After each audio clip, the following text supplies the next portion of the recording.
नमस्कार दोस्तों, कैसे हैं आप? मैं आपका दोस्त आयुष। और मैं हूँ आपकी होस्ट चंद्रिका। उम्मीद है आप सब ठीक होंगे। आपने अभी तक हमारा YouTube चैनल सब्सक्राइब नहीं किया है तो इस लाल रंग के बटन को प्रेस करिए और हाँ, बेल आइकन को प्रेस करना ना भूलिएगा, ताकि जब जब हमारी नई वीडियो आए सबसे पहले आप तक पहुँचे।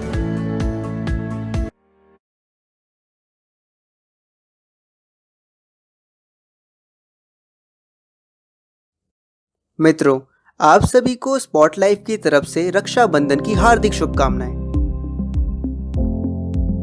मित्रों, रक्षाबंधन यानी सामाजिक और पारिवारिक एकबद्धता एवं एक सूत्रता का सांस्कृतिक पर्व, प्यार के धागों का एक ऐसा पर्व जो घर घर मानवीय रिश्तों में नवीन ऊर्जा का संचार करता है, बहनों में उमंग और उत्साह को संचारित करता है।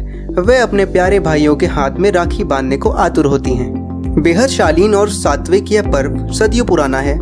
तब से अब तक नारी सम्मान एवं सुरक्षा पर केंद्रीय यह विलक्षण पर्व है। इस दिन बहनें अपने भाई के दाएं हाथ पर राखी बांधकर उसके माथे पर तिलक करती हैं और उसकी दीर्घायु की कामना करती हैं। बदले में भाई उनकी रक्षा का वचन देता है। ऐसा माना जाता है कि राखी के रंग बिरंगे धागे भाई बहन के प्यार के बंधन को मजबूत करता है और सुख दुख में साथ रहने का विश्वास दिलाते हैं। सगे भाई बहन के अतिरिक्त अनेक भावनात्मक रिश्ते भी इस पर्व से बंधे होते हैं, जो धर्म, जाति और देश की सीमाओं से परे हैं। यह पर्व आत्मीयता और स्नेह के बंधन के रिश्ते को मजबूती प्रदान करने का पर्व है। यही कारण है कि इस अवसर पर न केवल बहन भाई को ही अपितु अन्य संबंधों में भी रक्षा के लिए राखी बांधने का प्रचलन है। गुरु शिष्य को रक्षा सूत्र बांधता है तो शिष्य गुरु को। भारत में प्राचीन काल में जब स्नातक अपनी शिक्षा पूर्ण करने के पश्चात गुरुकुल से विदा लेता था तो वह आचार्य का आशीर्वाद प्राप्त करने के लिए उसे रक्षा सूत्र बांधता था, जबकि आचार्य अपने विद्यार्थी को इस कामना के साथ रक्षा सूत्र बांधता था कि उनसे जो ज्ञान प्राप्त किया है वह अपने भावी जीवन में उसका समुचित ढंग से प्रयोग करें।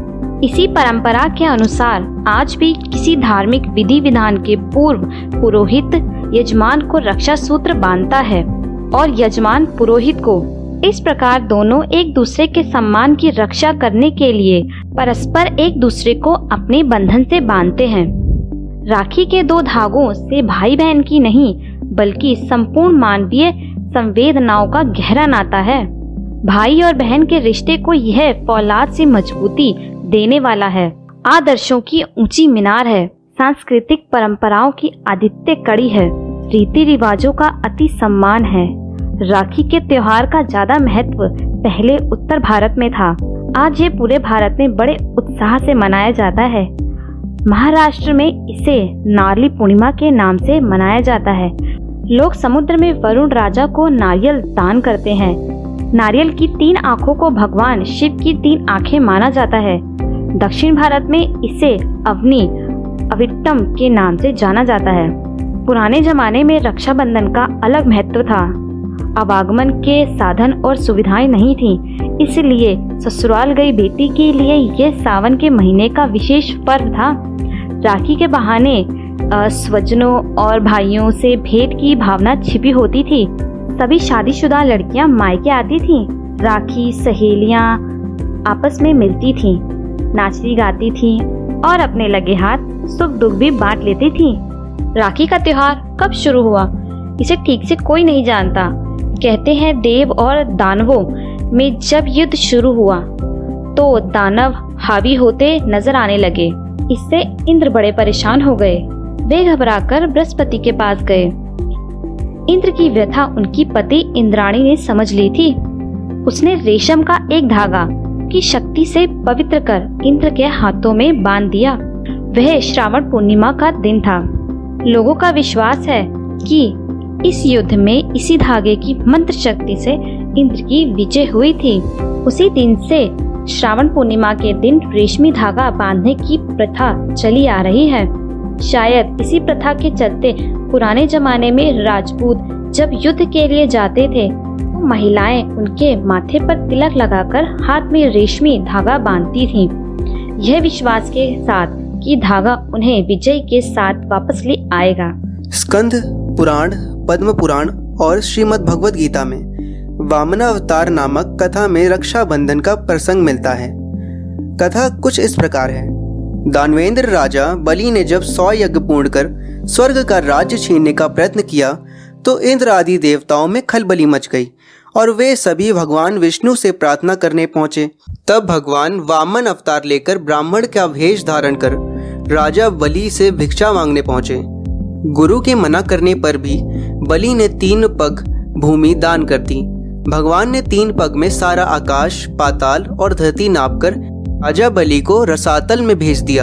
इस प्रकार भगवान विष्णु द्वारा बलि राजा के अभिमान को चकनाचूर कर देने के कारण यह पर्व बलेव नाम से भी प्रसिद्ध है।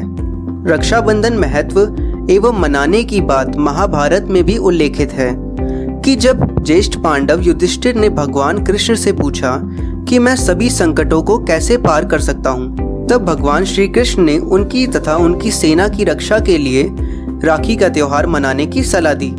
उनका कहना था कि राखी के इस रेशमी धागे में वह शक्ति है जिसमें आप हर आपत्ति से मुक्ति पा सकते हैं। इस समय द्रौपदी द्वारा श्री कृष्ण को तथा कुंती द्वारा अभिमन्यु को राखी बांधने के कई उल्लेख मिलते हैं।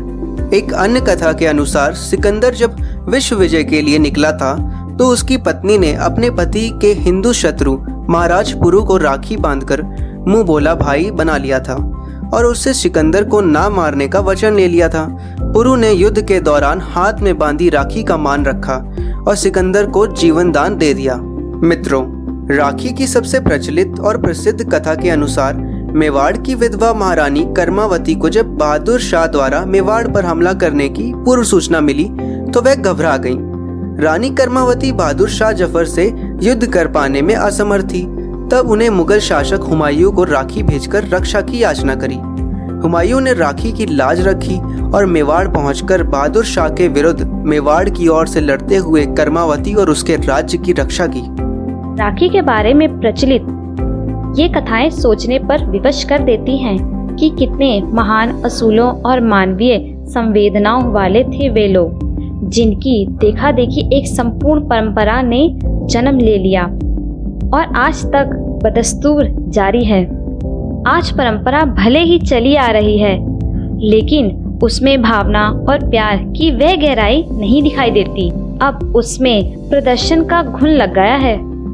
पर्व को सादगी से मनाने की बजाय बहनें अपनी सज धज की चिंता और भाई के राखी के बहाने कुछ मिलने के लालच में ज्यादा लगी रहती हैं। भाई भी उसकी रक्षा और संकट हरने की प्रतिज्ञा लेने की बजाय जेब हल्की कर अति शीघ्र समझ लेता है।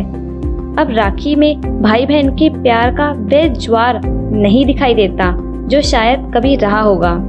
इसलिए आज बहुत जरूरत है दायित्वों से बंधी राखी का सम्मान करने की, क्योंकि राखी का रिश्ता महज कच्चे धागों की परंपरा नहीं है। लेन देन की परंपरा में प्यार का कोई मूल्य भी नहीं है, बल्कि जहाँ लेन देन की परंपरा होती है वहाँ प्यार टिक ही नहीं सकता। ये कथाएं हमें बताती हैं कि पहले खतरों के बीच फंसी बहन का साया जब भी भाई को पुकारता था तो वह दुनिया की हर ताकत से लड़कर भी भाई उसे सुरक्षा देने पहुंच जाता था और उसकी राखी का सम्मान करता था। आज भ्रातृत्व की सीमाओं को बहनें फिर चुनौती दे रही हैं, क्योंकि उसकी उम्र का हर पड़ाव असुरक्षित है। बौद्धिक प्रतिभा होते हुए भी उसे ऊंची शिक्षा से वंचित रखा जाता है, क्योंकि आखिर उसे घर ही तो संभालना है।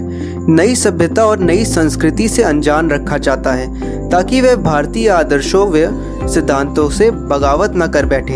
इन हालातों में भी उसकी योग्यता, अधिकार, चिंतन और उसके जीवन का हर सपना कसमसाते रहते हैं। इससे भी बड़ी चिंता का विषय यह है कि आज तो कन्या भ्रूण हत्या का रास्ता खोलकर भविष्य में जैसी राखी बांधने का परंपरा का अंत करने की साजिश रची जा रही है। इसलिए राखी का इस परम पावन पर्व पर भाइयों को ईमानदारी से पुनः अपनी बहन ही नहीं बल्कि संपूर्ण नारी जगत की सुरक्षा सम्मान करने की कसम लेने की अपेक्षा है। तभी राखी का यह पर्व सार्थक बन पड़ेगा और भाई बहन का प्यार शाश्वत रह पाएगा। आप सभी को हमारी तरफ से रक्षाबंधन की बहुत बहुत धन्यवाद दोस्तों। अगर आप हमारे चैनल स्पॉटलाइट पर नए हैं तो हमारे चैनल को सब्सक्राइब करिए और हाँ, बेल आइकन को प्रेस करना मत भूलिएगा ताकि हम कोई भी नई वीडियो लाए तो वो सबसे पहले आप तक पहुंचे। और अगर आपको हमारा ये वीडियो पसंद आया हो तो इसे लाइक करिए, शेयर करिए और कमेंट बॉक्स में हमें बताइए कि आपको ये कैसा लगा। स्पॉट लाइफ, हमारा उद्देश्य ही है आप तक सही जानकारी पहुंचाना।